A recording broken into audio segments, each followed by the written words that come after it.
Nous allons voir dans cette vidéo la résolution des systèmes d'équations linéaires en utilisant la méthode de Gauss-Jordan. On s'intéresse dans ce cas-là aux systèmes ayant des solutions uniques. Prenons à présent l'exemple suivant. On considère ici une matrice augmentée associée à un système donné. Effectuons quelques opérations élémentaires sur les lignes.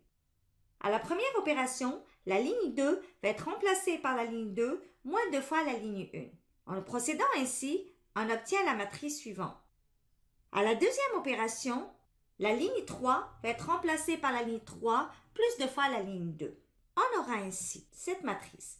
On voit bien qu'on a un pivot égal à 1 dans la première ligne, un pivot égal à moins 1 à la deuxième ligne et un pivot égal à 32 dans la troisième ligne. Jusque-là, on a fait apparaître des zéros au-dessous des pivots. Ce qu'on vient de déterminer, c'est la matrice augmentée échelonnée. Maintenant, pour faire apparaître des zéros au-dessus des pivots, c'est plus simple de prendre les pivots égaux à 1. Pour cela, on considère les deux opérations suivantes. Dans un premier temps, on multiplie la ligne 2 par moins 1 et après, on multiplie la ligne 3 par 1 sur 32. On obtient ainsi la matrice donnée par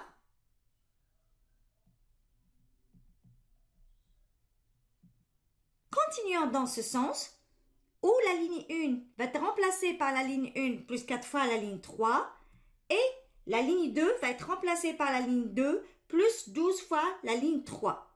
On obtient ainsi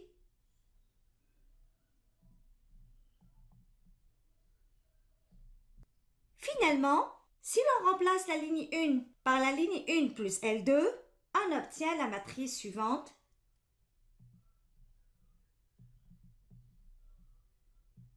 On voit bien qu'on a obtenu une matrice ayant un pivot 1 à la première ligne, un pivot égal à 1 à la deuxième ligne et un pivot égal à 1 à la troisième ligne. On remarque que ces pivots sont égaux à 1 et que ce sont les seuls éléments non nuls dans leur colonne. Ce qu'on vient de déterminer jusque-là, c'est la matrice augmentée échelonnée réduite. On vient de voir à partir de cet exemple qu'au moyen d'opérations élémentaires sur les lignes, on a pu transformer une matrice augmentée en une matrice augmentée échelonnée réduite. Généralisons ceci. Donc, on a la définition suivante. La méthode de Gauss-Jordan consiste à transformer la matrice augmentée associée à un système d'équations linéaires en une matrice augmentée échelonnée réduite. On s'intéresse maintenant à la résolution de systèmes d'équations linéaires. Pour cela, on a la proposition suivante. Un système d'équations linéaires peut avoir une solution unique, une infinité de solutions, aucune solution. On verra dans cette vidéo des systèmes ayant des solutions uniques. Prenons maintenant un deuxième exemple. L'objectif ici étant de résoudre un système de 3 équations à 3 inconnus. Notons ce système par 1. Pour utiliser la méthode de Gauss-Jordan, on va devoir dans un premier temps représenter ce système par sa matrice augmentée. En regardant cette matrice augmentée, on voit bien que c'est la même que celle qui a été considérée à l'exemple 1.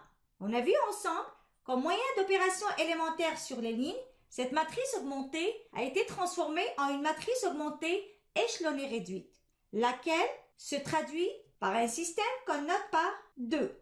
Ainsi, les systèmes 1 et 2 sont équivalents, donc ils ont le même ensemble de solutions. Comme le système 2 est plus facile à manipuler, on va le résoudre et déduire par la suite l'ensemble de solutions pour le système 1. Du système 2, on voit 3 équations, donc x1 égale à 3, x2 égale à moins 2, x3 égale à 1 demi. Donc on voit bien que x1, x2, x3 étant égal à 3, moins 2, 1 demi est l'unique solution du système 2. Comme le système 1 est équivalent au système 2, donc on peut déduire que le système 1 a comme solution unique x1, x2, x3 étant égal à 3 moins 2, 1 demi. Considérons maintenant un troisième exemple. L'objectif ici est de résoudre un système de 4 équations à 3 inconnus.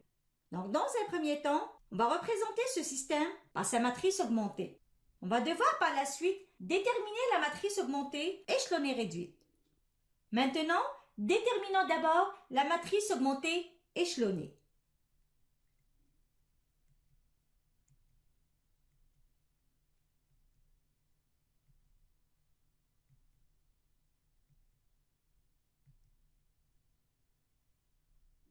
Maintenant qu'on a la matrice augmentée échelonnée, je vous demande de déterminer la matrice augmentée échelonnée réduite.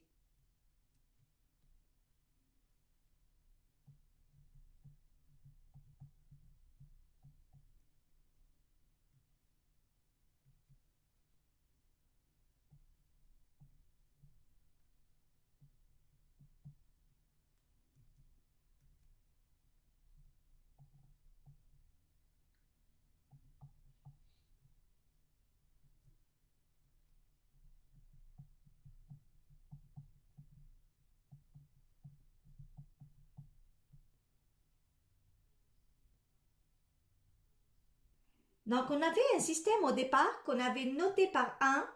On l'a représenté par sa matrice augmentée, laquelle, au moyen d'opérations élémentaires sur les lignes, a été transformée en une matrice augmentée échelonnée réduite.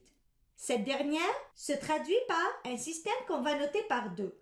Donc, on voit bien que les systèmes 1 et 2 sont équivalents. Donc, ils ont le même ensemble de solutions.